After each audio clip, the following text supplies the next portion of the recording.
My parents got my older brother a Lexus for his 18th birthday and got me the cheapest car they could find on mine. So my grandparents threw them a humiliation party and made all relatives hate them. My brother got a car for his 18th birthday. Not a new car or anything. It was a 20-year-old Lexus that was in pretty good shape. And he rubbed it in my face for the rest of the time he was in his senior year of high school. Compared with my brother, I get just as good grades as he does. Better in some cases. Even. I worked my hardest in the hope of fairness. I even volunteered to clean up garbage in my local area. Then my 18th birthday came and went a few weeks ago. And the only thing I wanted, the only thing I was hoping for, was a car. I wasn't expecting something like a new car or a sporty car. Just something reliable like my brother got. The party was different from my brother's 18th. For his 18th birthday, my mom baked the cake herself. It was a delicious layered chocolate pudding cake. I got a sheet cake from the supermarket. For his, they got a DJ. For me, it was my dad's old boombox with a couple of mixed CDs. We went through the whole party, and my parents might have just been waiting to spring a surprise gift on me. But that didn't happen. As things were wrapping up, I asked them why there was no car when my brother got one. And they said that they felt like he'd worked harder for it. I wondered what he did that I didn't do. Because I did all of that and more. My grandma was nearby and heard everything. And then she asked them why as well. She lectured my parents that she was very disappointed in them for showing favoritism. Then she announced to everyone still there that my parents thought getting their firstborn son a car and DJ was fine, but not their second. And then she even pointed out how much harder my parents tried for my brother's 18th birthday than they had for mine. My uncle was the first to stand up and say something. Then, everyone else who'd yet to leave. I walked away and went to my room to sit and think. I got a few I'm sorry calls from relatives, and my grandparents convinced me to go out with them for the evening. But when I got back, my parents were pissed and told me I'd shamed them to the whole family. I just walked past them because I didn't want to fight. The next few weeks went by with a silent treatment between us. My parents suddenly surprised me a few days ago with a white '98 Subaru Legacy that runs great. They practically threw the keys and the title in an envelope at me and said to have fun. I got the car, and they're paying for insurance for the next 6 months like they did for my brother. I know a car isn't a right but a privilege, so I feel like I've essentially blackmailed my parents into getting me one. Update.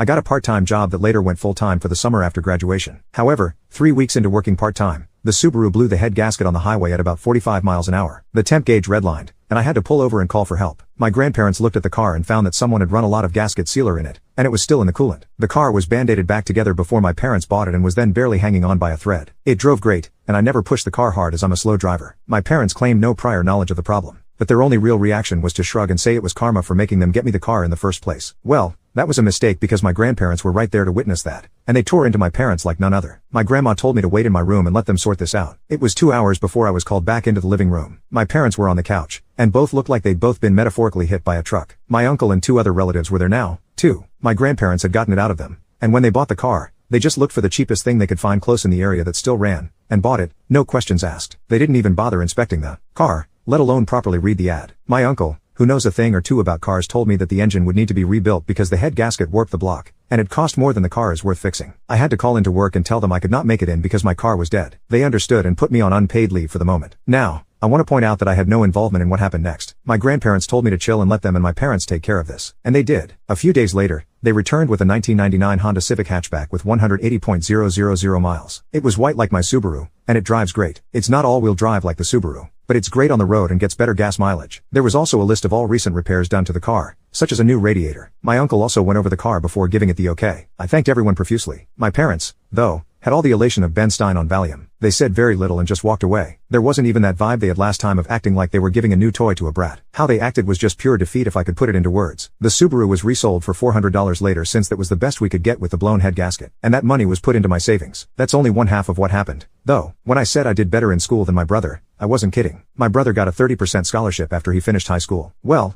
I got a 50% one. Not at the same college of course, but at one. It was comparably good, and that was also closer. To say my parents were shocked is an understatement. Of course, they both looked unhappy as soon as the shock wore off. I decided it wouldn't be a good idea to poke the bear by asking them about it. But my grandma thought otherwise and poked that bear. And I mean poked it. First, she asked if my parents were happy for me, and they claimed they were, but didn't show in their attitudes. So my grandparents finally asked what their problem was. Why do they dislike me? Their second son was doing great and even went above expectations. And they can't be happy about it? Did they want me to fail? Were they hoping I'd fail? What is the deal? My mother looked upset, and my father couldn't look me in the eyes. They both meekly said they were happy for me. I managed to say they want me to take the world by storm when I go to college. They even said they'd help pay some of my tuition, just like they are for my brother. My grandparents said they better keep their word, because there should never have been any favoritism. I thank my parents for their help. I got a light, if not limp, a handshake from my father and a very stiff hug from my mother. It all felt so forced. I was and still am extremely thankful for the car and the tuition. But my parents just drained the room of all emotion. I ended up asking if my grandparents knew what it was that made my parents act this way. I wondered if I was an accidental pregnancy or something. And they gave me the "it's time we told you" look. Well, I'm not adopted like so many asked, but I was unplanned. Sort of. You see, my parents wanted both a girl and a boy, but I got 2 boys instead. My brother came out as a boy, so my parents were hoping to get a girl on the next go, and they had a prior agreement to stop after 2 kids. They never got a girl. My grandma told me they refused to find out my gender till after I was born. They were convinced I'd be born female, and they bought a lot of baby stuff for a girl, and they didn't get a girl. My grandma said I used all of my brother's hand-me-downs until I was 3 years old because my parents had bought so much girl stuff in advance that they couldn't use. So, I was just a disappointment to them from the time I was born. My grandparents said that they knew my parents were screwed up,